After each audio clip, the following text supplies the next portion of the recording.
Rambam. We begin a new section. Hilchas, the laws of Meiser tithing. Okay, let's get right into it. Okay, chapter 1, the laws of tithes. They contain one positive commandment. This is to separate first tithe from the crops in each of the years when crops are sown and to give it to the Levites. Simple. Tithing, the mitzvah of tithing, right? Not to confuse it with giving 10% of your money, which that is an adaptation of this idea. Okay. But the biblical law is not 10% of your money. That's not a biblical law. That's an offshoot of this, which we'll learn later. Right. This is from your crops. You have to give 10% to the Levite. First, you have to give actually 2% to the Kohen, to the priest. Then from what's left over, you give 10%. So it's really, of the full crop, it would be 9.8%, right? Which is interesting, by the way, when you think about your crop and all of what you have to give, that's to the Kohen and the Levi. You have to leave the corner of your fields, which was like 1/60th. So it's a little less than 2%, right? You have second tithe, which we're going to learn about, which is another 10%. So, like, you're left with, when you think about it, and that's not even called giving tzedakah, giving charity. Imagine. That's not even called being charitable. Those are obligations that have nothing to do with money. They have to do with your crops. So again, start off at 2%. You actually started off before that, even before the 2%. You're leaving the corners of your fields, you're leaving the leftovers and different things. So the corners of the field for the poor, plus the forgotten stuff, and then we learned this previously, so lekit and shikha, aylalais, the grapes that are not fully developed, or if a grape fell, and all that. That itself, uh, let's say it adds up to 2% for the poor. Then 2% from the harvest goes to the Kohen. And after that, 10%, which is what we're talking about now. And later we're going to learn about the second tithe, which is, okay, it's something that you're going to take to Jerusalem 4 out of the 6 years. 2 years, you got to give it to the poor. Just interesting how much of what you have is, not to be used. I'll end up 25%. It's close to 25%. It's already dealt with in some kind of mitzvah form. That's fascinating. I never thought about that, the full amount here. Right. And then, what you've got left over that you now do business with, let's say the 75%, right? Now you're doing business with, you make money from it. Well, from there, you have to be charitable. Now, that charity that you need to do, and it's important, we need to separate biblical law from rabbinic law. In the end, there is what we are obliged to do. So today we don't have any of this agrarian obligation in the way that we're going to learn it here. Therefore, there is the 10% or up to 20% that you give, and that's based on the tithing. So we will see. Anyway, just fascinating. Okay, so halakha number 1. After separating the great truma,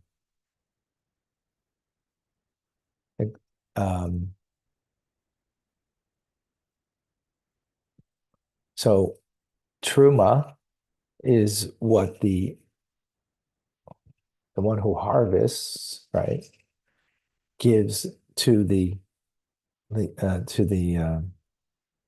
Kohen. Great truma, uh, yeah, that's the sorry the 2%, right?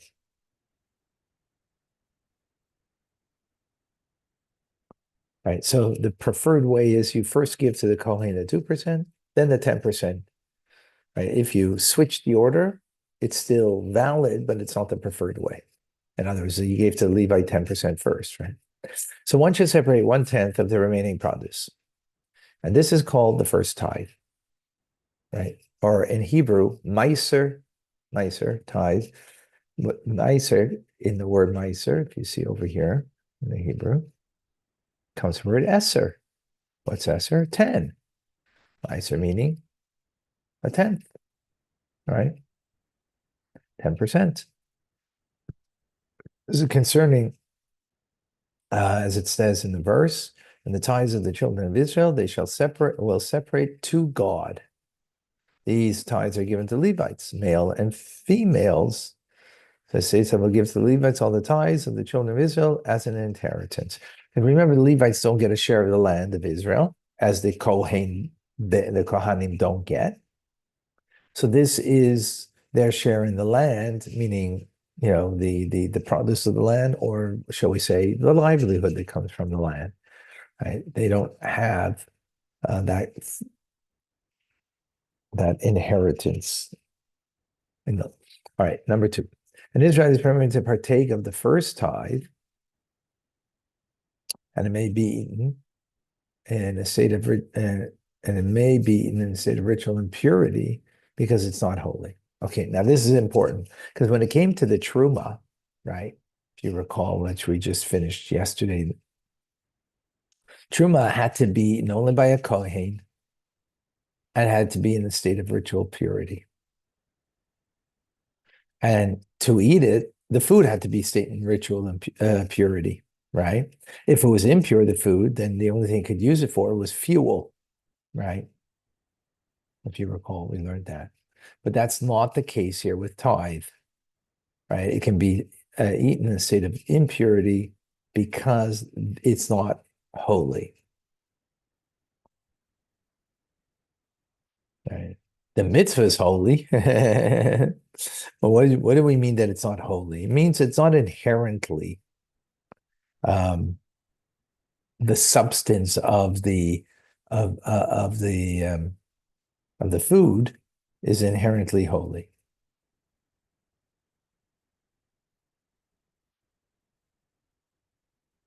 Okay. Whenever the term holy or redemption is used with regard to tithes, the intent is a second tithe. Because the second tithe is inherently holy because you need to go to Jerusalem. Right? Second tithe, you get the benefit of it in years 1 and 2 and 4 and 5 of the 7-year cycle. And you take it to Jerusalem, and in a state of holiness, you eat it there, like, when it's celebration time, when you're going for the holidays, right? So it's just like, more things that you're taking. It's almost like, it's sort of by way of kind of forcing you to take your goods with you, but you don't have to take the goods. You could redeem it, and we'll learn later. You could redeem it, take money. That money is holy until you go to Jerusalem and buy product with it, and there celebrate before Hashem in the holy temple, right? So that's by second tithe. But first tithe, no. So what is the source from which we learned that the first tithe is ordinary produce? Why is that? Because it says, and your truma will be considered for you as grain from your grain heap and the fullness of the vat. So just as the grain heap and the vat contain ordinary produce, right? In other words, it's not holy. The regular stuff that you have in your granary or in your vat. So too, once truma and meiser has been separated, truma's meiser means the the part from the 10% the Levite gets, he has to give 10% of what he got to the Kohen. Right? Truma means separation, Meiser of the Meiser, of the tithe. So you have to separate. So the Levite has the obligation to separate and give 10%, which is 1% of the original, right? 9.8%, if you will, from the original that goes to the Kohen. That can also be done, as we actually learned that.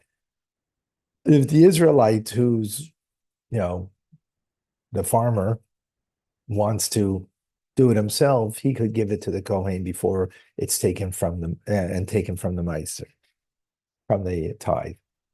So it has to be separated from the first tithe. It is ordinary produce in all regards. Okay. For this reason, when a daughter of a Levite has been taken captive or she's engaged in a forbidden relation, she can be given tithes and she may partake of it.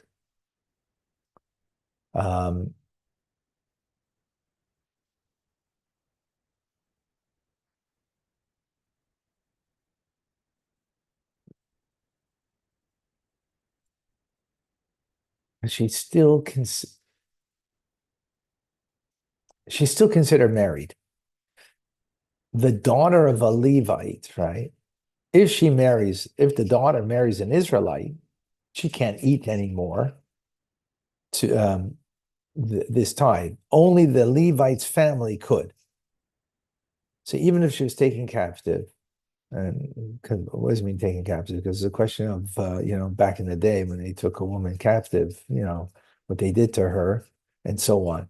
So even if she doesn't lose her right, sometimes you could lose because of being taken captive a holiness, right, because of the relations that the rape and so on. It's not blaming her for anything, but it's a fact and a reality that therefore there's a lack of holiness. But in this instance, there isn't, because the food's not holy. And likewise, if she engaged in forbidden relations, right, since it's not a holy food and therefore you have to be in a holy state, so even in this instance, she can, right? When, however, there is a report of a woman's husband that died, or one witness testified that he died, she married and then her husband appeared, our sages penalized her and ruled her that it's forbidden her to partake of tithes. So here's a little different, right? Why would she get penalized? She's married to a Levite, remember. Now she remarried thinking that her husband died, right? But in fact, he didn't. So second marriage is null and void. But she doesn't get, she's not allowed to have the tithes. It's a rabbinic decree enacted to maintain the moral level of Jewish people. But what I'm not clear is that this is something that the rabbinic law allows her to get married. It's not like she did something that's she's not allowed. So I'm not exactly clear on that. Okay, number 3, the Levites and the priests, Kohanim, should separate the first tithe so that they can separate Truma Meiser from it.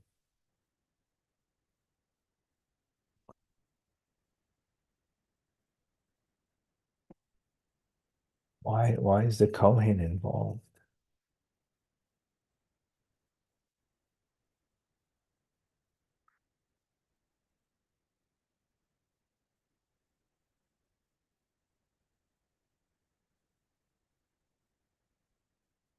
Okay.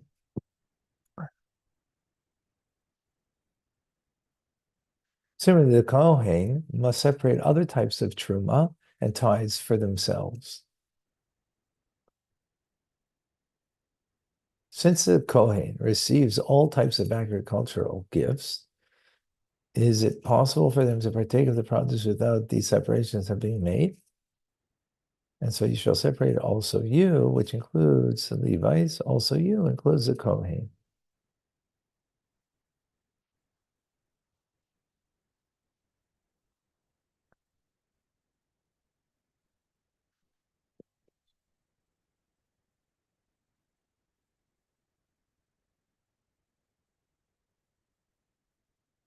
Hmm.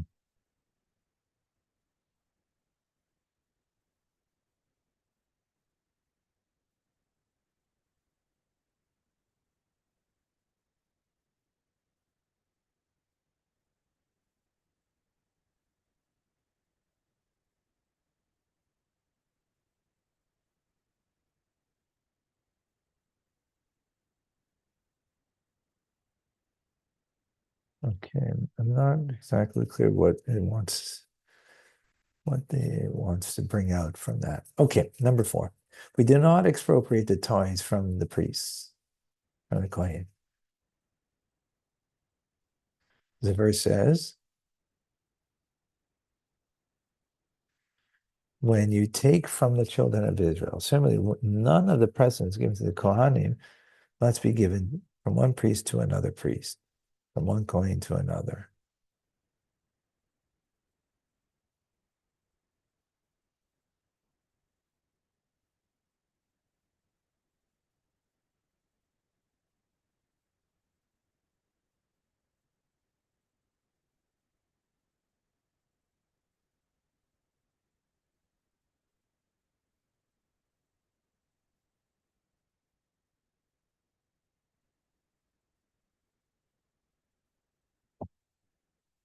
Um, hmm.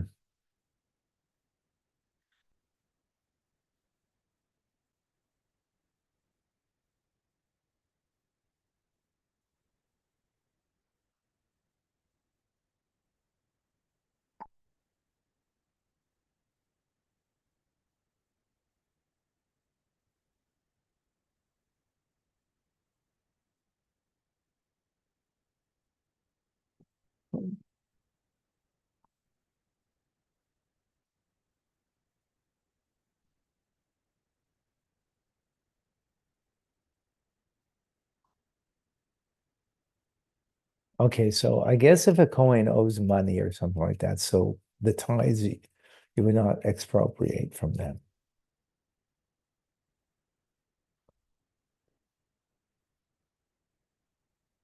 Ezra penalized the Levites in his time. Ezra is the one who led the Jews from Babylon to the Second Commonwealth and the Second Holy Temple, right? After 70 years being in exile, because they did not ascend to Jerusalem with him and ordained that the first tithe should be given solely to the Kohanim. Okay. When a person partakes of his produce while it is tevel, tevel means it wasn't yet separated the truma for 2% for the Kohen and the 10% for the Levite, right? And he partook of his, he's not allowed to do that, right? Or the Levite himself took his 10% while they are tevel, which also, because the first thing that needs to be done is 2% given to the Kohen. That's holy, remember. Right? The Kohen has to eat it in a state of holiness. Although they are liable for death at the hand of heaven, they're not liable to make a reimbursement to the owners. Right? This is a heavy duty law that you ate from your produce before you gave what you're supposed to give. So this is derived from, and they will separate to God. Implied is that the recipients do not have any share in them until they have been separated.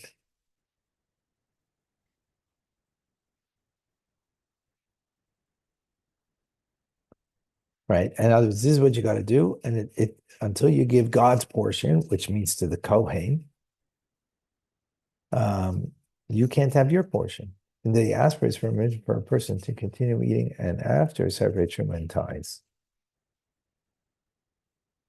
I think I mentioned to you, that my wife, accidentally bought oranges from Israel.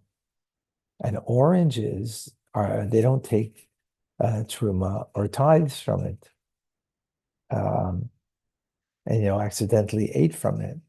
So if your person ate from it, this is based only on a rabbinic law, so you could tithe afterwards. separate the truma and tithes afterwards.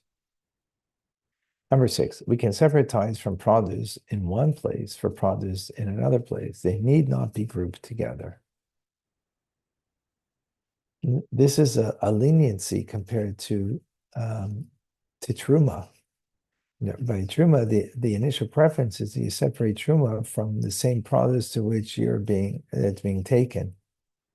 Otherwise, you have a heap over here, and your granary over here of wheat. So you're going to separate from it the 2% give to the kohen, right? And if you have a different granary, with more wheat, so you would separate from there. That would be the initial preference. Here, it doesn't matter.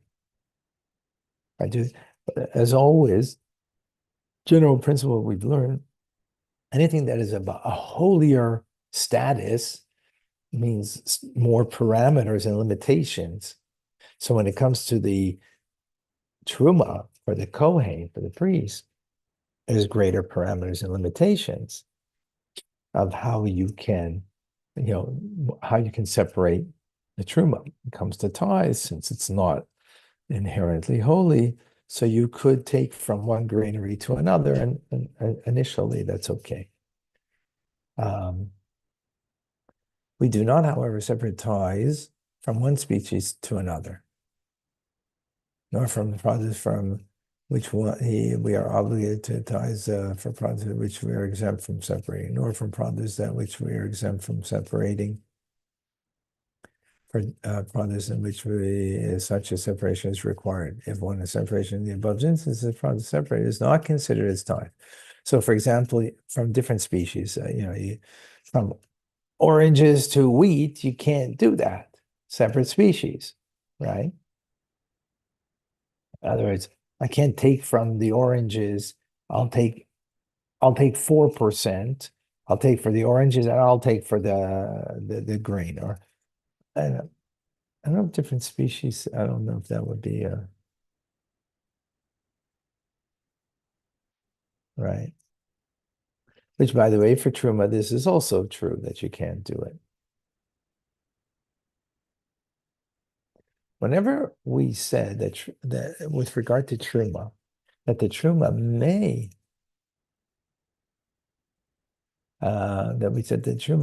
not be separate from one type of produce for another, tithes may not be separated from one such type of produce to another such type. Same thing as by truma, so it is by tithing. And whenever we said the separation of truma on one type of produce is acceptable after the fact, but separate tithes from such produce is acceptable. So the leniency that you have by truma is in a leniency that you'll also have by tithing. That for sure. Whenever produce is exempt from the obligation to have truma separated, is also exempt from the obligation of tithes separated. All those individuals who may separate truma may separate the tithes. And all those concerning whom it was said that they should not separate truma, but if they did separate, the separation is effective. So too, if they separate the tithes, separation is effective.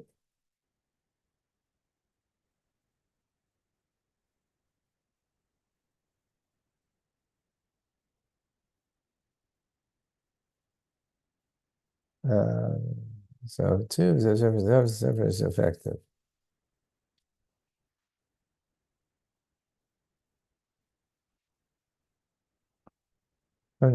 Should not separate truma, but if they separate, the truma is effective. So if they separate tithes, the separation is effective. Whenever a person's separation of the truma is not effective, separation of tithes is also not effective.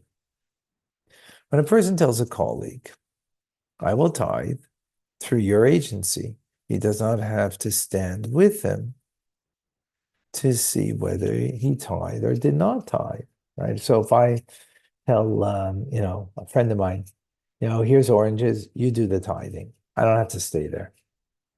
If he tells his colleague, tithe using me as an agent, he must stand with him. The obligation to tithe carobs is only rabbinic in origin, for they are not eaten by most people. Bitter almonds, whether large or small, are exempt because they're not considered food.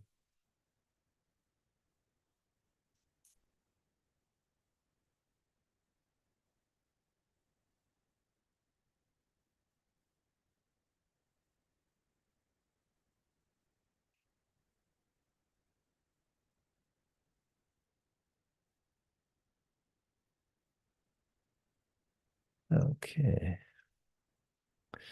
Yeah, okay. Bitter almonds, whether large or small, are exempt, for they are not considered food.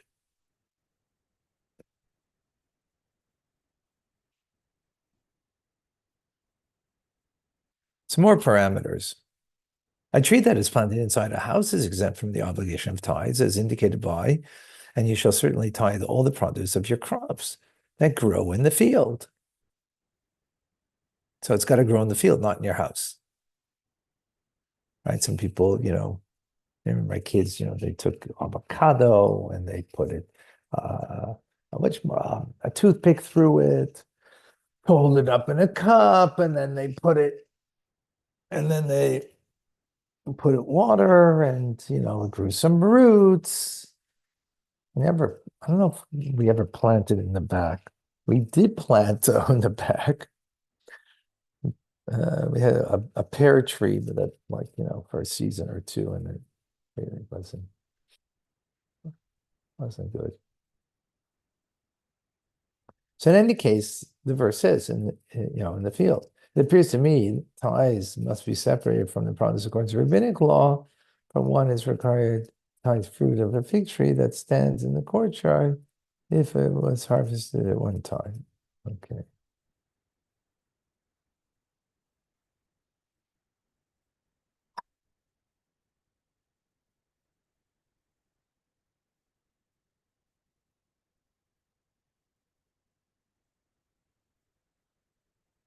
An onion stored in a home grew roots next to each other, even if they grew roots in the earth on a loft, they're exempt from tithes. If a landslide covered them, and they thus open to the skies. It is as if they've been planted in the field, and one is obligated to tie them. Oh my gosh, that's interesting. Landslide. Number 12, following laws apply. When someone is protecting his field because of grapes, and another person comes and collects figs that remain in that field, or he was guarding his field because of the zucchini and squash, another person came and gathered grapes that were scattered in the field. When it is known that the owner of the field is concerned with leftover produce, it is forbidden to take it. Doing so.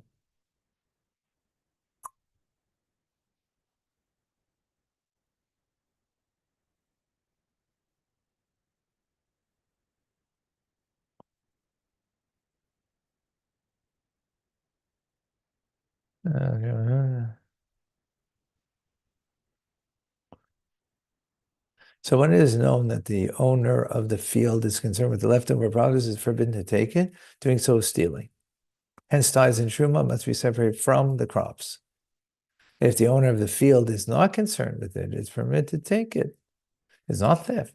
Hence, they're exempt from the tithes of that which is scattered. This is not for the poor over here that's speaking about, right? That had, certain parameters to that law. Halacha 13. One of the only the most choice produce should be separated as tithes. Should take from the best, right? When you separate the choice portion, the verse actually says separate the choice portion from it, and it will be considered for the Levites as the produce of the grain heap and the produce of the vat. So just as the Levites must separate the choicest portion of the tithes, the Israelites who separate from the grain heap and the vat separate choices.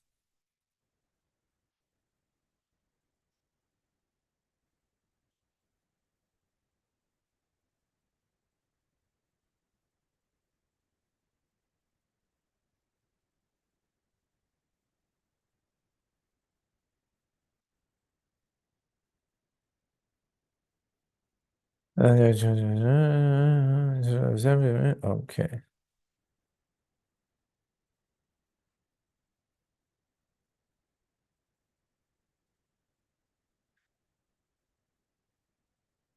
So just the Levites have to separate choices. The Israelites also have to give from the choices.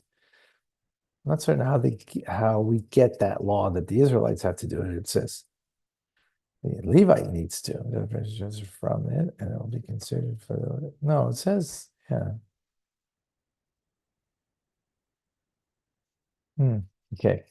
We may not separate ties by estimation. Simply, one must do so through measuring weight or number. One who is precise in measurement is praiseworthy. When one gives an extra amount as the tithe, his tithes are flawed because untithed produce is mixed within them.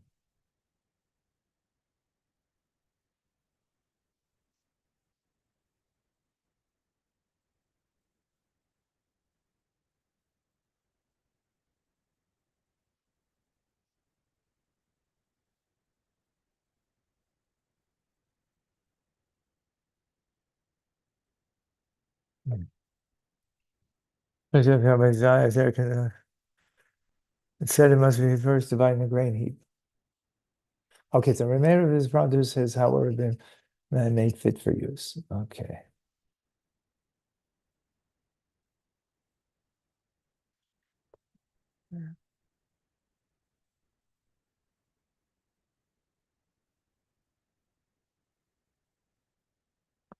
When a person separates a portion of tithes, they are not considered as tithes. Instead, it is as if someone divided the grain heap.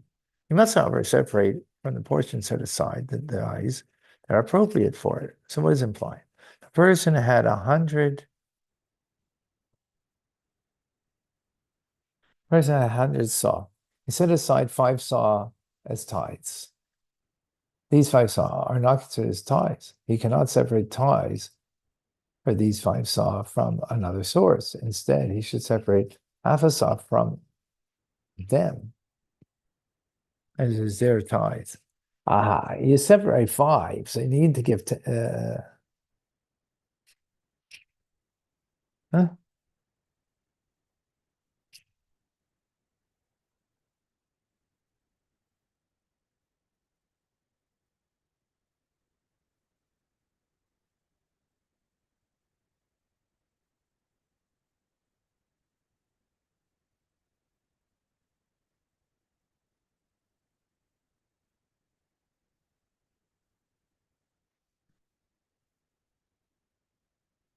He set aside 5 as tithes. These 5s are not considered as tithes. Right. Right, because you need to give 10, and this is only 5. Counselors are trying these 5 from these 5 saw another from another source.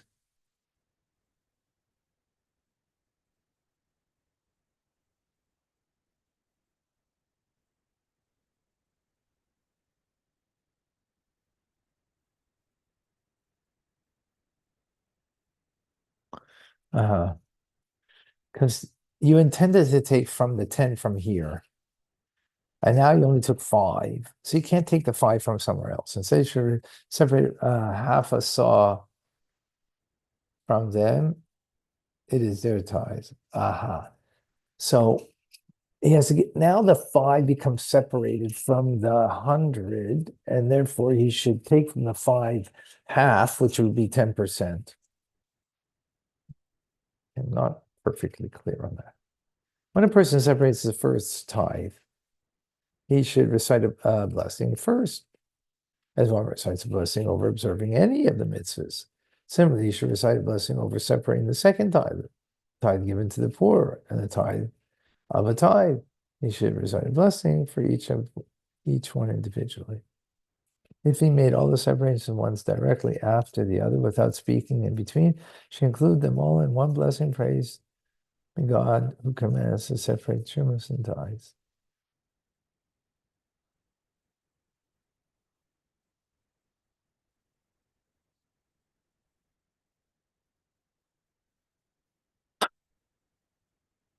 One directly after the other, speaking between, speaking between, should you include them all in a blessing, praising God, command, that's the command, Shemas and tithes. Okay.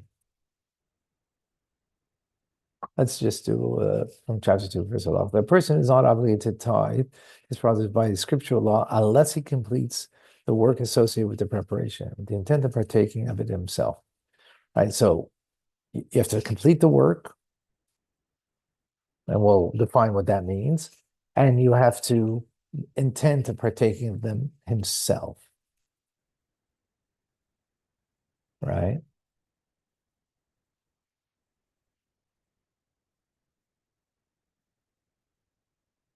Whoa.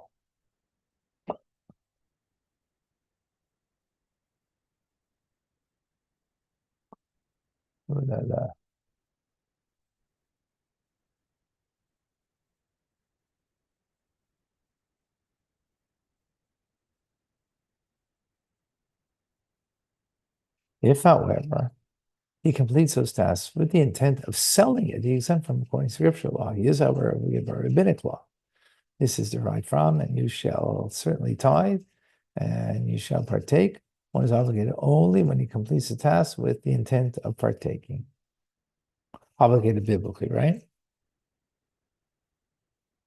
Similarly, one who purchases such produce is exempt according to scriptural law. Produce of your crops, right? As for your crops, if power obligated according to rabbinic law, you would be. When does the above apply? When he purchased it after the work necessary to prepare it is completed, while it was in possession of the seller. If, however, these tasks are completed, while it was in possession of the purchaser, he's not obligated to tithe according to scriptural law. Okay, I'm going to stop here.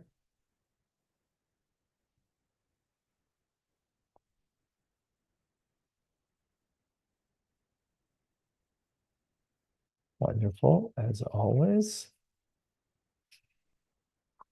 All right, folks, thank you. Thank Have you. a great day.